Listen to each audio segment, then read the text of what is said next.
I think a materialist approach to things is very, very consistent with my experience in Christian social justice.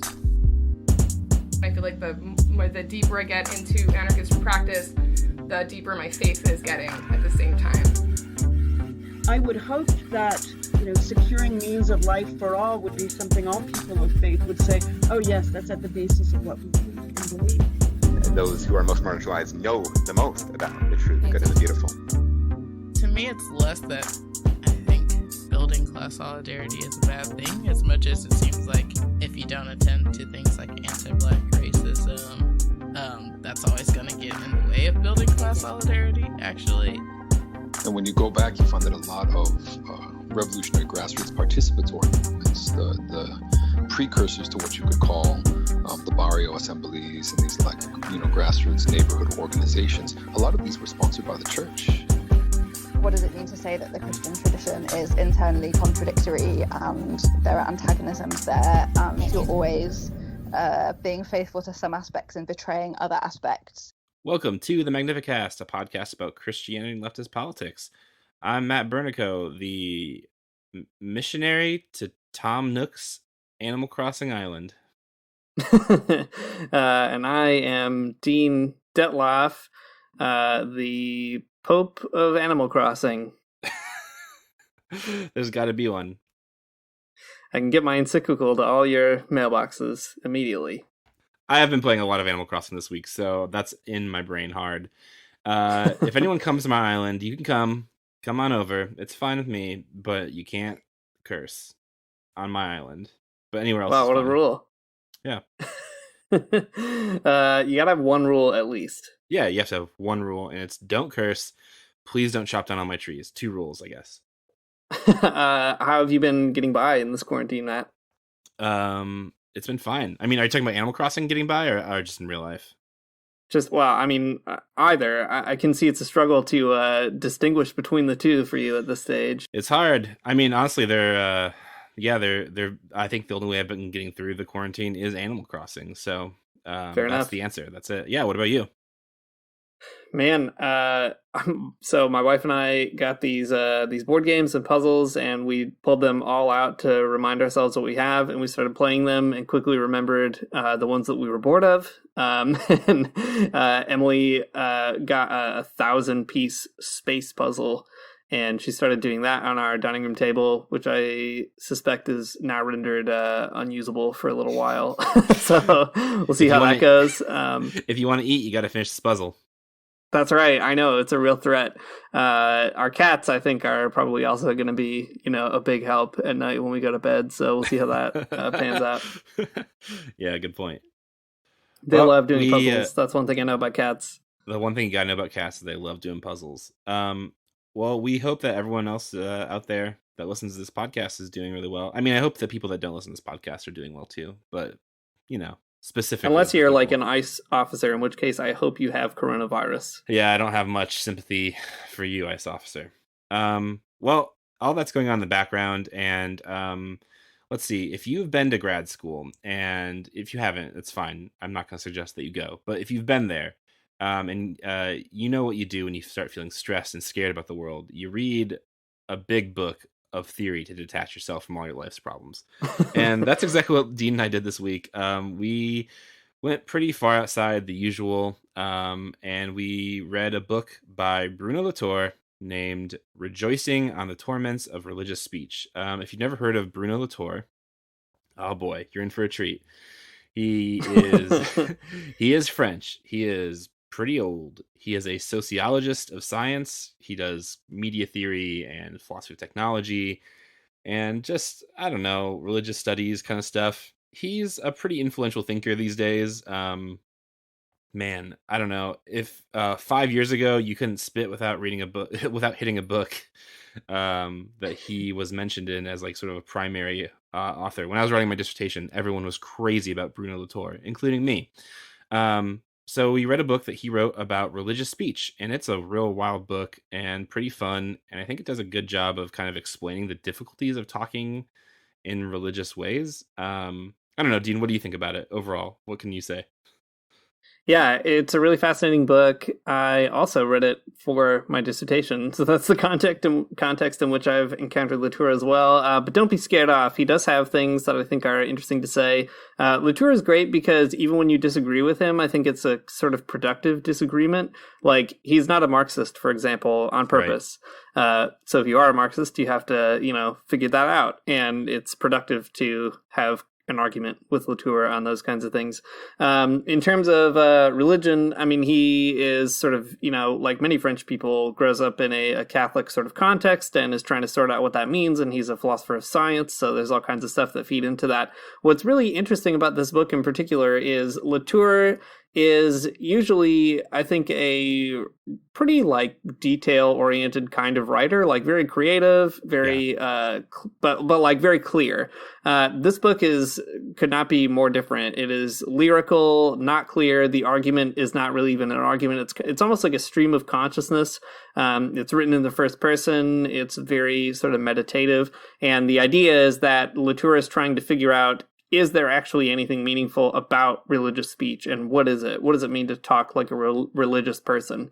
And at least for me, it's a really interesting project because not only because we live in a time where it is weird if you're a religious person, but also because in moments of like huge crisis, at least I always find myself like thinking again about what my faith means to me, if anything at all. So it's like a really useful book for that, just to sort of get some themes on the table. And Latour says a lot of wild and crazy things that you get to decide whether or not you agree with, which I think is just like a fun ride, if nothing else. Yeah, definitely a fun ride. This book also has one of my biggest pet peeves in writing, which is there are no chapters, and that makes me so mad. Because like when you're reading a book that's... Yeah, when you're reading a book where there's chapters, it feels like you're leveling up as you go, and because chapters are essentially the gamification of books. But this one, it's like, when am I done? When do I stop reading? I have no idea. When can I? You feel never good get out about... of the stream. Yeah, you never get out. There are no chapters, but there are also no footnotes or endnotes, which is a huge benefit, if you ask me. Yeah. Oh boy. Really leaning into the French philosophy vibe there. There's no secret book within the book. Yeah, that's right. Well, I don't know. I guess we came to this book because of this weird conversation that Dean and I had on, I don't know, on Skype or whatever. Digital platforms these days are all blending together. But I don't know. So now that we live in a completely socially isolated world, or I mean, hopefully we're kind of socially isolated, I suppose, so no one gets sick. We're surrounded by Zoom meetings and Google Hangouts, and everything is just like way weirder than it was before. All of the weirdness of the world is explicated because of the, I guess, digital means that they're coming to you by, or at least that's the case for me. If it's not for you, that's okay.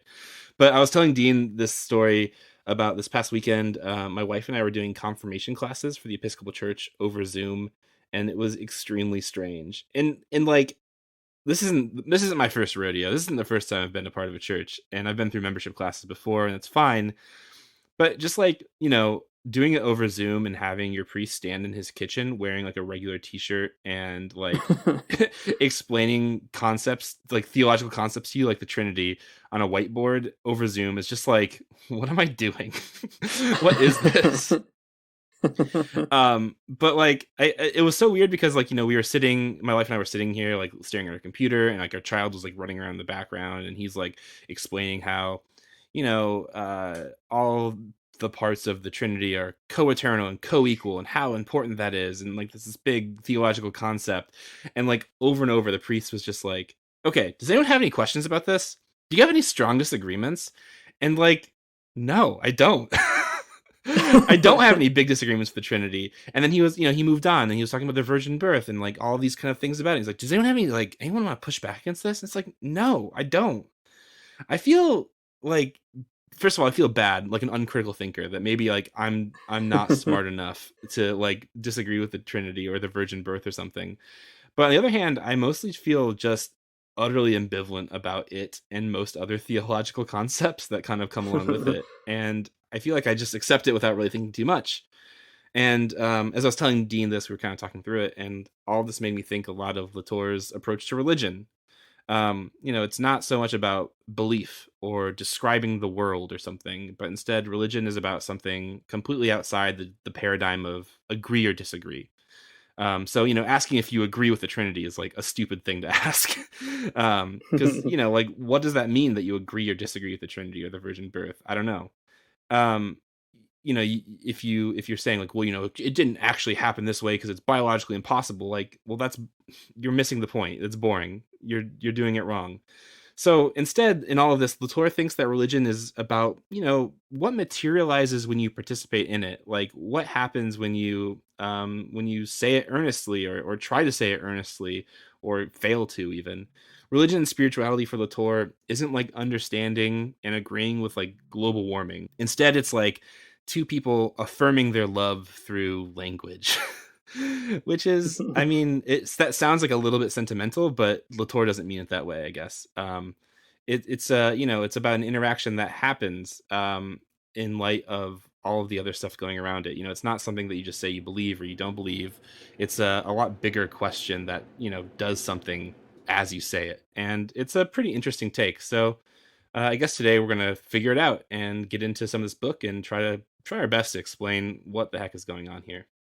Yeah, I think that one thing that we should say as a prefatory note here as well is that this might seem like not the usual fare for our podcast. We used to talk about philosophy every once in a while, but not, a little bit. But it does matter for people interested in the left and Christianity, I think, because Latour helps us kind of get at some of those questions about religion and the left, like how can you be a Marxist and believe in God, or what does it mean to believe in God and be a Marxist or a materialist? What's the sort of degree of difference there? And although Latour isn't intervening in that specific conversation, he does actually give us some kind of interesting coordinates to enter into that conversation. So we'll circle back to that, I think, definitely at the end, but throughout the conversation too. One thing that I think is helpful to set this text up is to say what Latour is trying to get us to think about is, what does it mean to say that you are a participant in a religious tradition that basically has its formative influence in medieval society, a society that is very far away from us today, that doesn't connect with us today? He tells a story of like saying thee and thou in a church and how it just feels extremely weird. Like it doesn't make sense. Like you're sort of putting on an act when you do that. Like I always think about how, you go to church and you say thee and thou, and then you like check your smartphone on the way out. Like there is a real disconnect there. And I think that what that made me think of immediately was the essay we've talked about in the past by Louis Althusser called A Matter of Fact. And Althusser also had a criticism of the church being too tied to its medieval origins. And he had this suggestion that a proletarian revolution would actually liberate the church from its kind of trappings and find a new way of speaking the gospel into today. And again, I don't think Latour is doing the same thing as Althusser, but these are just some connections that feel very natural. So anyway, we'll talk more about it, but I thought that might be a good way to set things up a little. Yeah, totally. It's good. I don't know. So hopefully this is all making sense to you, the listener, and why we're interested in it, right? This is about asking the big essential questions of Christianity. And I think that if we can kind of get to a comfortable place with them, I think we can more easily understand the ways that Marxism and other leftist ideologies might work together with Christianity rather against it. Cool. So let's just kind of jump in to the text and like talk about a few of the things that Latour says. So in the introduction, I mentioned this thing about, asking if someone believes in God is a different kind of question than asking if someone believes in global warming. So I'm going to read a chunk here from that. It is a bit long, but it's good. So I don't know, deal with it. When you are asked the question, do you believe in God? You answer, yes, I believe in God. You pretend to believe that the exchange is just like the other one. Do you believe in global warming? Yes, because of recent results which show that in the last decade we've seen the 8 hottest years since the temperature began to be measured in a viable and standardized way by a chain of meteorological stations spread throughout the globe. The only problem is that, although the second question is perfectly formulated, the first is misplaced. Well, we should have resorted to a very different language game. Put me a question that isn't trying to lead anywhere, but allows us to forge something anew. For instance, a question that instead of taking the form of do you believe in global warming goes more like this. Do you love me? Once we rely on this new template, we immediately discover we no longer have any right in such a speech time to be obscure. Whereas the previous questions left room for mystery, this one must be understood at the outset. Otherwise, it will have no effect on the person it's supposed to change, convert, or transform. Okay, so what's going on here is pretty clear and straightforward, I think. The question, do you believe in God, is a question that is fundamentally different than, do you believe in global warming? I think this is like, first of all, like these two questions juxtaposed are really good places to start, because it draws out that religious questions and scientific questions are different types of questions, and they have different contexts and nuances to them, and even like the motivations behind them are way different. So I guess it kind of throws everything into question, right? If do you believe in God is a bad question, and instead the questions that we should be asking, or when we want to ask someone about that or something, the questions should be formulated more like, do you love me? And in this sense is really interesting, right? Because do you believe in global warming is easy. Yes or no? Like, do you believe in this set of data that supports these claims? Do you believe in the authority of science? Do you believe in, all of these sort of things? And how do your politics come into play and all of that too? But do you love me is like a different type of question altogether, because it's not about like, you could say if your partner asks, do you love me? And you're just like, yeah. Like, they'd be pissed at you because that's not how you communicate love to someone, right? You could, there's this part in the book where Latour is like, well, if you really wanted to answer the question, do you love me, in the same way as do you believe in global warming, you could just record a clip of yourself on a recorder that says, yeah, I love you, and play it for your partner whenever they get like, they get confused, or they forget, or they don't really feel it or whatever. And if you did that, you would be a giant asshole, because like the question, do you love me, is not one that you can answer just by an easy assent or dissent. It's something that you're committing to. You're committing to like what happens when you say that you love them, right? So there's this larger thing at stake, and it's like a risky kind of thing that's at stake, because if you say it wrong, or you hesitate before you say something about it, right, it all can kind of crumble and make you feel further apart from the person. So Latour's big thing about religion here is belief isn't like the right question. Instead, it's about this larger relationship and participation, and what happens when you say that thing. And damn, it's wild. Yeah, I think so. And it's such an interesting juxtaposition too, right? Elsewhere in the book, he makes this analogy between is believing in God the same thing, or is religion doing the same thing that a map is doing, or having a GPS is doing? And he says no. So whereas a map can give you all kinds of coordinates, and it can suggest things about the world by visualizing it, by giving you, these kind of points of reference that are out there that you could go to this place on the map and say, yep, this map is right. Religion doesn't work that way. You can't verify the truth of religion in the same way that you can verify the truth of a map.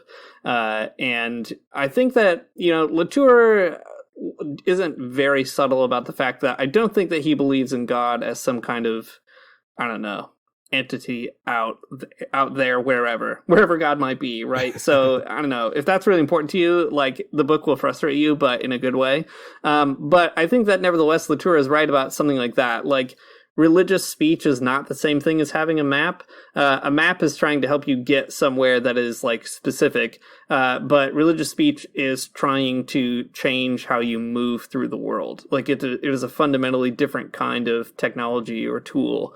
And I think that's one thing that I really value about this text as well. Latour is way less interested in what does religion mean, and a lot more interested in what does religion do, or what does it do to you to say that you're part of a religion, which is not the same thing as saying, yeah, I believe or don't believe in global warming. Yes, your habits might change, your patterns might change, whatever. But it doesn't sort of accuse you in the same way that religion does, right? Where it's like, do you love me or not, right? It's a very sort of different kind of question. And I think that is also just a helpful way of understanding, okay, well, do I love God? That's a very different question than do I believe in God? And, you might say yes or no, or I don't know, but it puts the question differently. Mm-hmm. Yeah, it does put the question differently. Actually, now that you say that, it's really interesting, because during the confirmation class, we were talking about the weirdness of the Apostles' Creed, and how some people might have, trouble saying that I believe in the Holy Spirit because they didn't know what that meant, right? Like in this like sort of theological sense. And the priest was like, what if you said, I love the Holy Spirit instead of believe? Like, what if you did that? And it's like, yeah, well, like that's different. You're right. Well, yeah, that's a good explanation. One quick quip before we move on. Latour kind of goes on to poke a little bit more at this like difference in the types of question in a little bit later in the paragraph. And he says, instead of trying to answer the question, do you believe in something? He should have refused to answer with a polite apology. Sorry, but the question isn't put very well. It isn't framed very well. Or, more brutally, ask a stupid question, get a stupid answer. That's a good one. Saying that you believe in God is the wrong feel, the wrong vibe. Do something different. Yeah. Before we move on too, just because you brought up the creed, Latour actually has a very kind of funny gloss on the Apostles' Creed in this book.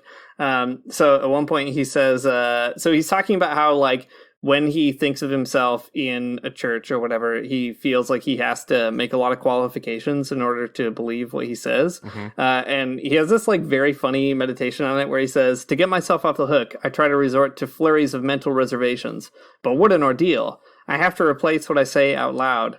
I believe in God, the Father Almighty, with a translation that I have to do in my head quick smart. Like, quote, I'm certain of the indisputable framework of ordinary existence. The power is not in question, and I know it's not about belief, and so on and so forth, till the end of the Apostles' Creed. But I don't keep at it long. My translation is too long or too slow, too convoluted. I can't quite catch up. I lose the thread. I'm forced to overlook unfathomable whoppers, consubstantial Virgin Mary, descended into hell, life everlasting, before we even get to the sermon, which will only add to these misunderstandings. It's such a torrent of ill-digested words that I can't quite reprocess them, recycle them anymore. Nothing for it. I'm out of sync. I'm overwhelmed, disgusted with myself for uttering so many truths grudgingly, and for not being able to spruce up so many untruths. And I feel, I mean, man, what a perfect description of what it's like to go to church some Sundays. Like that is exactly how I feel. Like, okay, yeah, I'm ready. I'm here to recite the creed or whatever. And it's like, oh yeah, okay, I do believe this. How could I believe it? Oh wait, we're already on to the next thing. And I think that is just like a really kind of humorous way of, telling a real existential situation. Mm-hmm. Yeah, I mean, when you can't say, when you say, I believe in the, virgin birth, and you say, well, but it's too quick. You can't. It's just too fast. It keeps moving. Yep, exactly.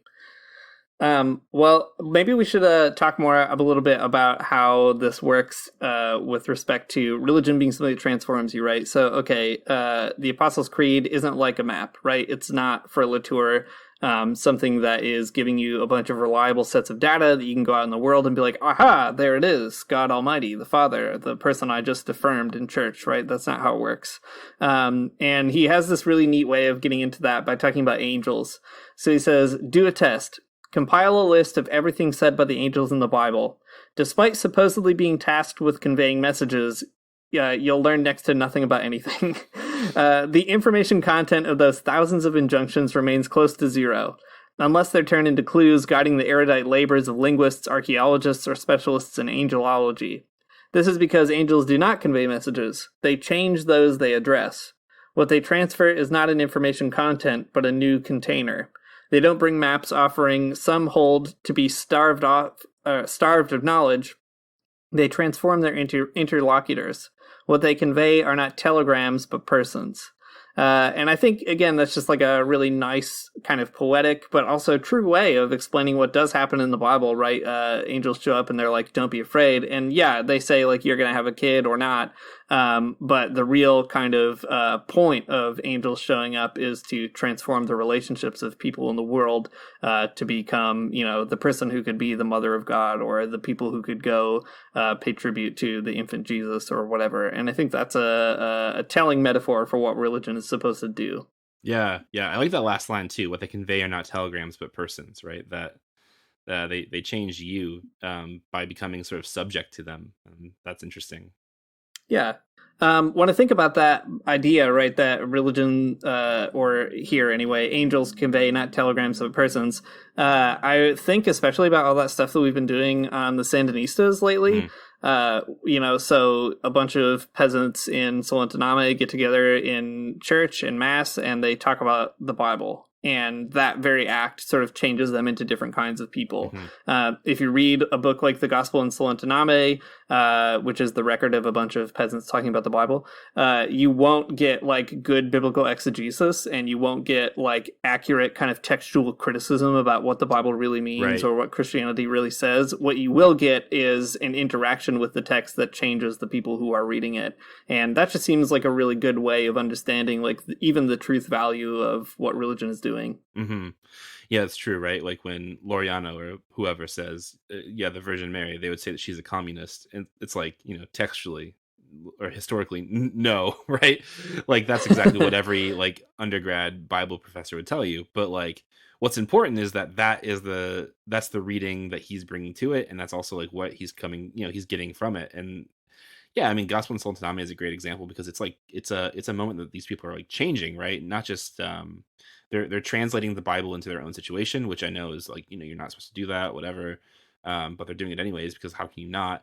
But they're also like they're translating the Bible's translating them. It's this sort of like mutuality of effects. You kind of come under the spell of the thing when you are interacting with it, and yeah, it's an interesting point. Maybe you can quickly say something about that bit about translation there, like especially in Gospel in Solentiname, it's so clear, right, that people outside of a revolutionary situation rarely, unless you're like us, would say that like, in the Magnificat, Mary is a communist, right? That's like an uncommon reading, but in that sense, they're translating the situation that they're in and the text to kind of fit the moment. And this is something that Latour actually talks about a lot in this book, for sure, in Rejoicing, but also in other books that he has, most specifically a book that is called We've Never Been Modern. So translation is a sort of technical term here for Latour, and basically what it means is that translation is the means by which we kind of create hybrids, like more and more sort of interconnected and different sort of ideas and things. Translation is always countered by the other move called purification, the tendency to sort things out into specific categories, to say, no, that's not right. Like this is the part of the Apostles' Creed I don't believe in. This is the part I can believe in. This is the one that jives with modern science. This is the one that doesn't, etc. So, I mean, this is interesting though, because this is when we get this thing here about angels, it's these moments where people are translating a text, but also translating themselves. And that's a cool thing, right? That's what religion's about, is transformative moments where you're no longer the same. Yeah, that's a really good way into talking about the truth value of religion in Latour. So we've been saying this whole time that the kind of truth that religion is after is not the same kind of thing that supposedly scientific truth is after, which, Latour is a historian of science. We could say a lot more about that, but let's put it aside. Let's just say for Latour, science is a lot more complicated than it seems to. But nevertheless, the kind of truth that religion is after is not the same kind of thing that like a physicist trying to figure out what's going on with atoms. They're not after the same kind of object of knowledge. What Latour says here, I think, is really interesting. So he says, I've stuck it in a particular agony of speech, in a specific hesitation, my own, thinking it was better to approach the machine for elaborating utterances, by that he means like the tradition of Christianity, rather than commenting yet again on phrases whose mechanism today escapes the great majority, so it's not connecting. Even though everything in those utterances is false, everything becomes true if you translate them, if you transfer them while offering them the vehicle specific to them, which is not a message, a doctrine, an insight, a consolation, but a form of good word that does what it says. Look up, get up, time is fulfilled, it's you I'm talking to, you are what it's about, here and now. Either those phrases are heard and actually do what they say, and they are right, or they fail in their felicity conditions and they instantly become untruthful. And this makes total sense, especially if you've been an evangelical, I think. Yeah. Because, like, right, like, if you get into, like, an argument at the coffee shop with, like, your one atheist friend or whatever, like, you immediately know deep down that you are wrong. Like, you for sure are losing the battle, even if you think that you're not. You try so hard to be like, no, in fact, as such and such an apologist says, as Lee Strobel said at my church 6 weeks ago, in fact, you can prove that Jesus was real and did exactly this, right? But you know that, like, you're on the losing end. But for Latour, that's actually not the truth of religion. If you fight the battle on that ground, well, you've already lost. It's rather, can you kind of live into this reality that religion is not just inviting you into, but demanding you participate in? Mm-hmm. And that, like, again, just totally changes the way that you might understand what it's like to affirm something like a religious tradition. Yeah, totally. I mean, I know that Latour is talking from this sort of like this Catholic perspective, but when I was reading this book, it's hard to kind of separate out. I mean, it's hard to interpret the book without kind of letting my own experience bleed into it and talking about how, I mean, when you think about it in terms of high church and giving yourself over to like liturgy and talking this very particular way.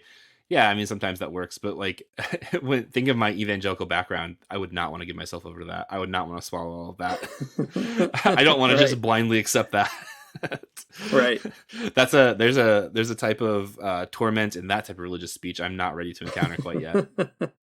Right. And I think that also has to do with the fact that at least these sort of bigger liturgical traditions, I mean, they are riddled with problems. I'm not the kind of person who's like, aha, those stupid evangelicals are simply not refined enough for the full culture of whatever, like high church Christianity. I think that is extremely dumb.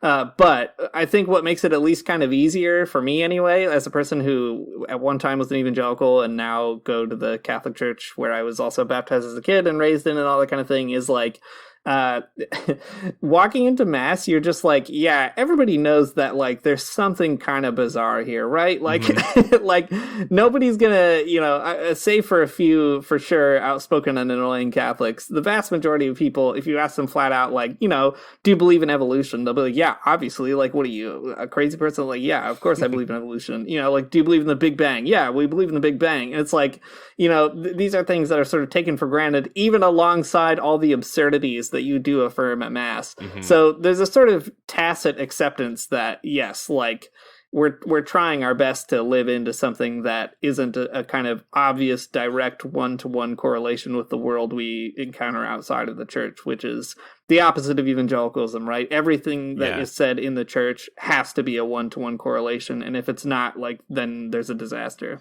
Yeah, that's actually something I really appreciate about extremely high church Episcopalianism. Like, at my church, the things that I really like about it, there are two things. And the first thing is that they have a censer and there's tons of incense every week and it hurts my nose.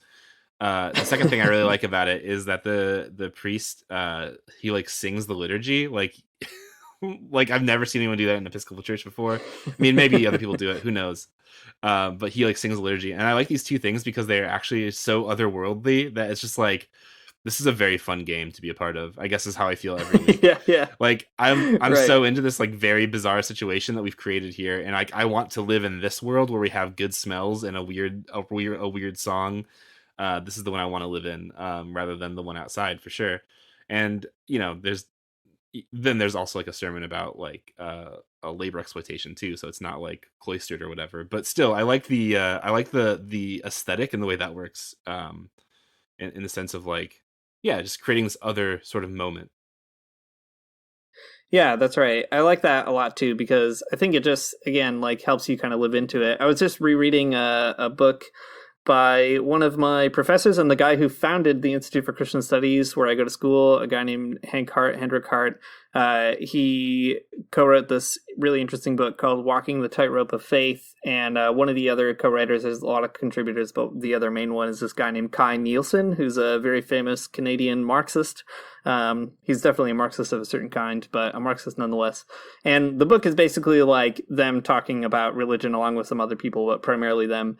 And there's a really interesting moment where Kai Nielsen, he's like a cool guy. He thinks you can be religious and that's fine, even though he's not one. Like, he's an atheist, but he's like, I can get down with all these other folks. He like name checks people like Dorothy Zoela and Gregory Baum and so on. There's a moment where he's like, at the end of the day, I just think like I can't believe in God because like how could you? It's sort of absurd, and it is what it is. And Hank's response is so great because he says, what if could you like believe in God without actually saying whether or not God exists? And if you can say yes, you could, then that kind of again changes the game. And he does a move similar to Latour here, where Hank says whether or not you believe God exists, you can believe in God by living in the world in such a way that attests to your belief in God. And that's sort of the proof that you believe, rather than affirming, one kind of line of a sentence on a page or not. And at least to me, like, I thought that was such a compelling way of even answering a specific Marxist objection. Like, it's not trying to convert this guy or anything, but just being like, well, I believe in God because I live in a particular way, and that's enough for me, which I felt was like exactly how I go about the world anyway. Right. Well, yeah, that's good. It's like when you see the letters FSLN on the side of the hill, right? Right. Of course it's God, you idiot. Okay. It's a deep cut, I guess, unless for all you really paying attention to the poetry out there. Okay. So I guess we can kind of move on a little bit here. This will kind of rehash some of the stuff we've already been talking about in a different way. There's a quote later on where Latour is talking about like faithful and being unfaithful and the connection between these two things, and I like it a lot. So Latour says, but to be faithful, you have to be unfaithful. To retrieve the sense, you have to abandon the letter. To retranslate, you have to dare to sacrifice the old translation. To betray/translate afresh. You have to not hesitate, but I do hesitate and tremble. To translate, betray afresh. This is because what I most want not to do is confuse God with some sophisticated GPS. What lovers call their love, that love capable of lasting and growing deeper, always materializes for them in the fragility of a risky speech act that forces them to keep on raising the stakes. Depending on how they speak to one another, they find themselves as distant as strangers or as close as they've ever been. So I like this because I mean, first of all, I love whenever someone writes to be faithful, you have to be unfaithful. That's my favorite thing to do. I love that. That's some good style. But yeah, I like this so much because it's true though, right? Because like to be faithful, to be a faithful Christian, it means you have to kind of like figure out what a thing means for a given situation. I mean, not unlike the Sandinistas or whoever. Does reading the gospel in that moment mean participating in a revolution? Like, you have to be pretty gutsy to say yes to that, right? Because you might be you might be betraying a certain other type of reading. And in fact, Ernesto Cardinal was, right? He was this person kind of shaped in the type of pacifism from Thomas Merton, and he was, betraying that in a certain way, right? But you have to also not hesitate, even though you are hesitating because you're freaking out about it. And like that's the only way you can kind of get through the situation is negotiating what you're going to do in the situation with your encounter with the text, with your translation of the text, your reading of it into the world, and like what you're going to do with any of it, and what happens if you are reading it against what someone else has done. And the juxtaposition of that type of idea about faithful and being faithful, you have to be unfaithful, with the lovers calling out their love is such an interesting thing too, because like telling someone you love them is a risky thing, right? Because they could say no, or they could goof it up, or you could goof it up. Mm-hmm. And like the longer you're with someone, the more intense those declarations of love have to be. Or I mean, maybe, I guess, but it's like you keep on raising the stakes. Are you going to move in together? Are you going to have a kid? Are you going to be together until you die? Right? Like these are the stakes of love, I suppose. But yeah, I mean, and there's a lot at stake too, right? If you do it wrong, you'll fuck up your whole relationship, and that's worse. So that's faith for Latour, and I think he's right. The record shows Latour is right. Write it down. Yeah. Yeah. No, I totally agree. I mean, I definitely resonate with that too, especially the being faithful and unfaithful. We'll talk about this again for sure later, but it just reminds me of that quote we have at the beginning of the show, right before we start talking, from Marika Rose from like forever ago, where she says something about, to be a Christian, you have to be faithful to some aspects and betray other aspects of the faith. Yeah. That is like really important to do. And in this particular context with Latour, it's like you have to do that just in order to affirm it at all in a contemporary age. But there's certainly a political aspect of this too. And I think that brings us into a complication in Latour's book that is also very fun. So far we've been talking about how Latour is throwing everything up in the air, right? Oh, you think that religion is about the truth? It's actually about doing stuff. You think that religion is about being faithful? You got to be unfaithful. But don't worry, Latour is here to piss you off and immediately take back everything that he said in this very fun way. So I'll read this big passage and we can talk more about it. So Latour says, does this mean that we should keep everything, understand everything, swallow everything, accept everything? Talking about in the Christian tradition. He says, yes, that's the only solution. I don't want to have to pick and choose. Mental reservations exhaust me unnecessarily. Heresy doesn't tempt me, nor does reform, nor revolution, or any kind of upheaval. There's no dead wood in religious utterance, for everything in it is connected branches, experiment, trial, deep-rootedness, roots, and rootlets. Either we understand what made these grow and everything can be kept, or we don't and everything can be burnt. If we have to revive the word once more, that means reviving everything, saving everything, clarifying everything, renewing everything, without abandoning a single sheep along the way. Not a single bit of piety will be lost, not one vapid remark, religious trinket, holy souvenir, churchy knickknack. I want to salvage all the treasure I was promised as my inheritance, for it to be mine for keeps, and for me to be proud of it. You have to have a big enough stomach, a generous enough mind, otherwise it isn't worth the trouble of embarking on this business of pretending to try and talk about these things again. And he goes on to especially say even he's willing to talk about orthodoxy, which is a pretty, he treats that as a kind of wild, rebellious thing. But I think this passage is so fascinating and also very funny in the context of this book, right? Because actually Latour is choosing all the time, right? Like, he is taking some things up, leaving some things aside, all that kind of thing. But he also thinks that you have to sort of take on board everything as a whole in order to basically like play with it. Like you don't get to just pick up the pieces you want unless you've kind of metabolized it in this weird way.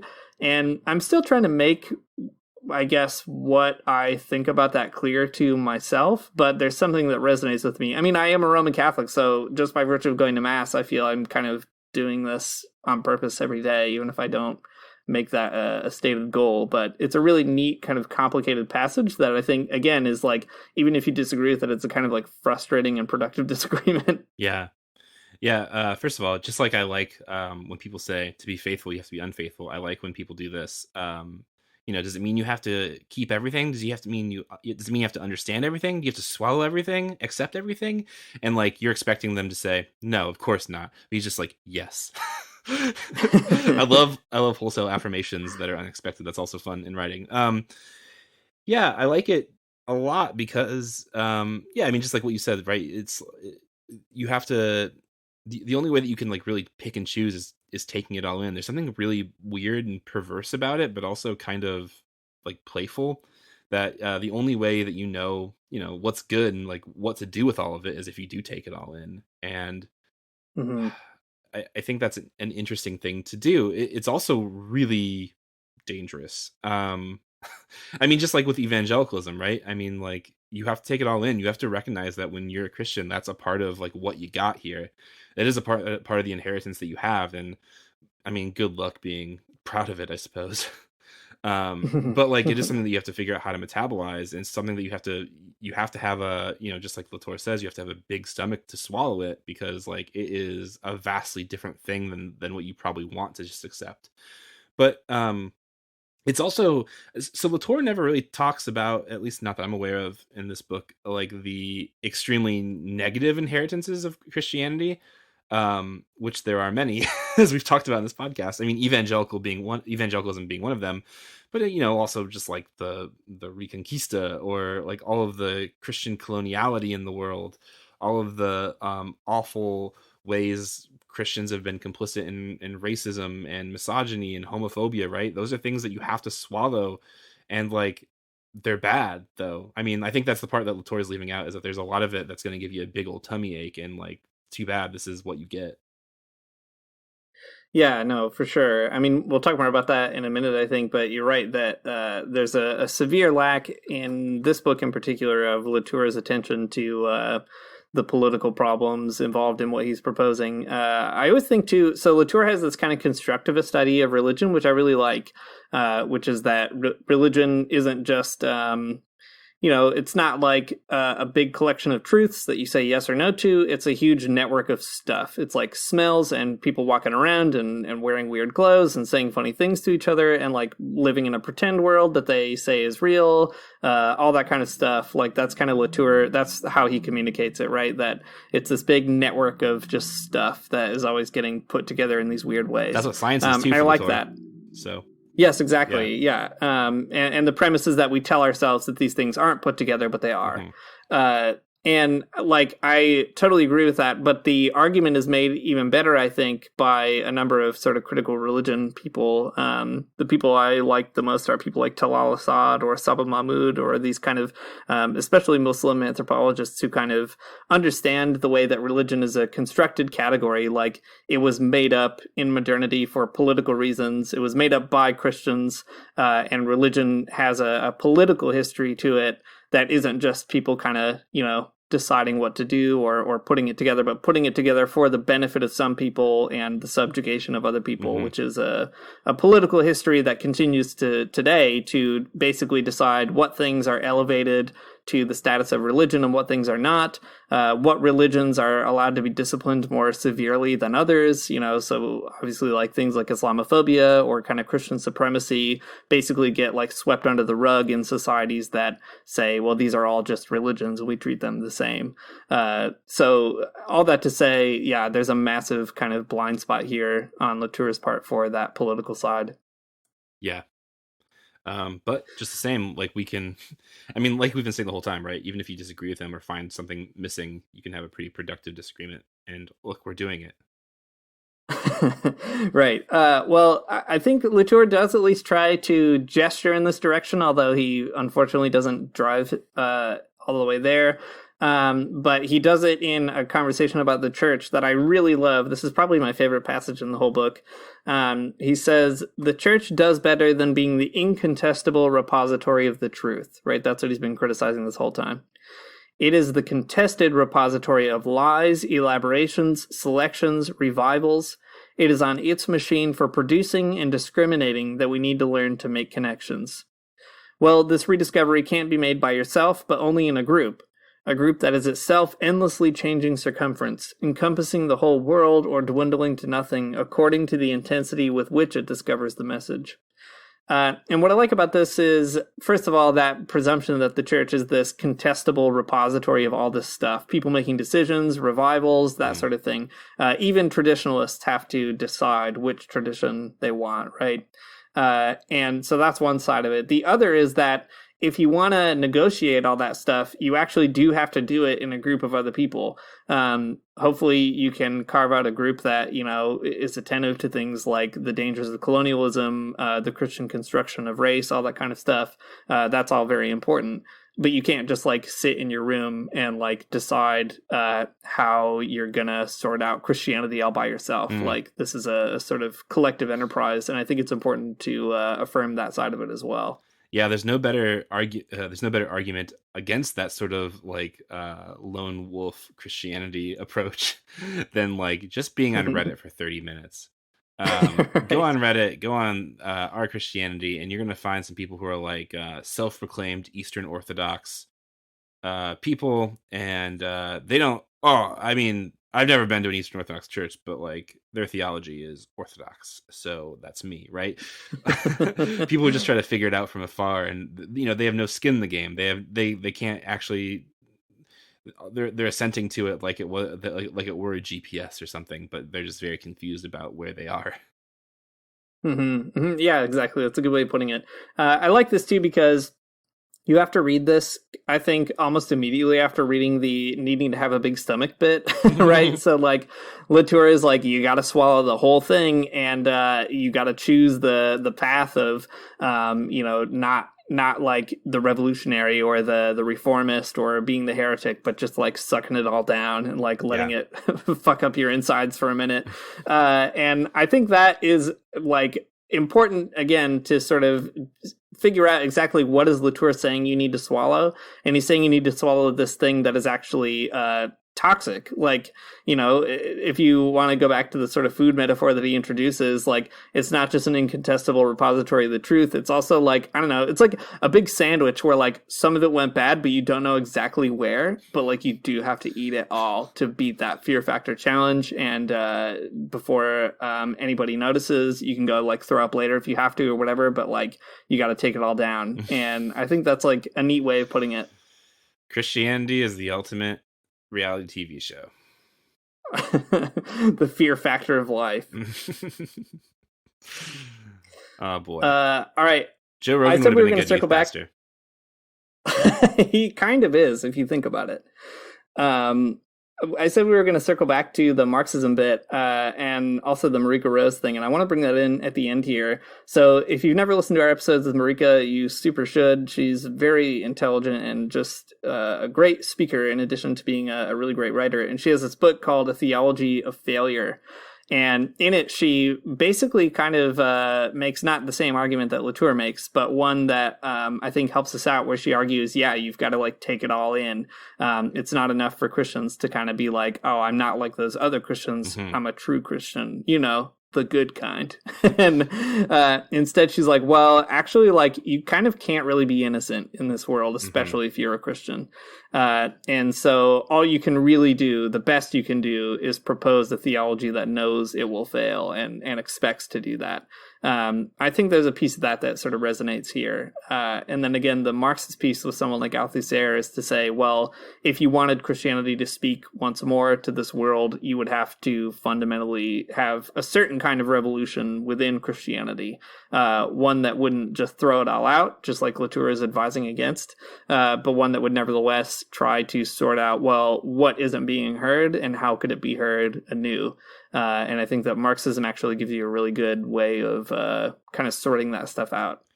Yeah, I think this is one of the most essential lessons for Christians on the left to learn, that, no amount of being woke online or whatever is going to help you escape the complicity that you and your religious tradition have in the, destruction of a lot of people. And I think that when we come to terms with that, we can find other places to start and fail and start and fail. I think that's good. So, I mean, if we're going to be Christians still, I think that we have to do just like Latour says, and also like Marika Rose says, like, you find the whole thing and, I don't know, you fail your way through it. Yeah, exactly. I think, too, I mentioned this would be a good way to mediate the conversation between Marxists and people of faith.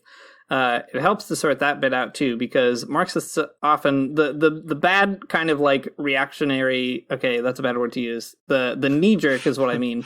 The knee-jerk reaction of Marxists against religion is totally understandable insofar as what they're reacting to is religion's construction of a hegemony of injustice, right? Like, Christians did that. Like, we did build the world that Marxism is trying to tear down, and you can't really blame Marxists for seeing that because it is true, right? The real kind of issue is, okay, well, is there a way of affirming that even from the inside of this tradition? And also saying, look, when I say that I believe in God, I'm not saying that I believe in, like, I don't know, whoever like Franklin Graham is talking to specifically. Like, what I'm saying is I believe in a certain way of going about the world, and that actually has led me to, revolutionary politics in some way or other.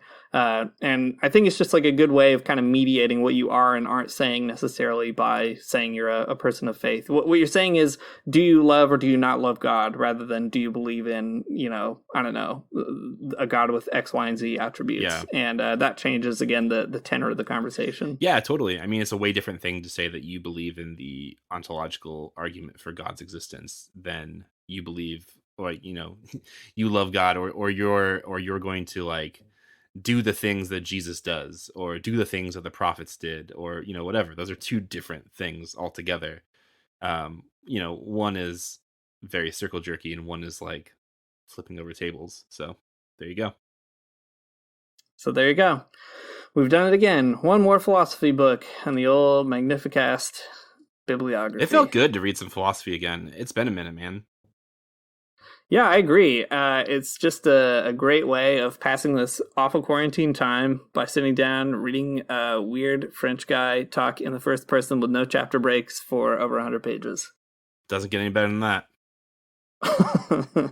Thanks for listening to the Magnificast. If you like what you heard, you can find us on Patreon at patreon.com/the Magnificast, and you can support us with your quarantine dollars there if you have any left to give.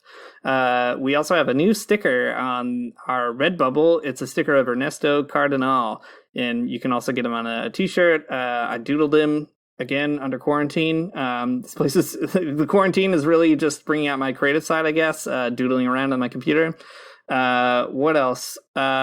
We are adding some more content to our Patreon. You will probably notice the absence of a Reddit earlier in this episode. That is because we are moving them to the Patreon now, along with a couple of like articles that we read throughout the week, current events kind of articles. We kind of just feel like there's no place to put that in this podcast. So we're moving some stuff to Patreon and doing some short, like 10 or 15 minute articles with some Reddit goofs, talking about an article here and there of just things that are going on in the world. So if you're into that, you can find that on Patreon. Lastly, as always, our music is by Amori Armstrong, and our outro is by the Illogical Spoon. Church in the morning, souls alive. Heaven come to earth and there won't be no church. We'll meet down by the riverside. There we'll swim with all creation. Never get tired, never bored. Don't worry, someday there'll be no dam between us and our Lord.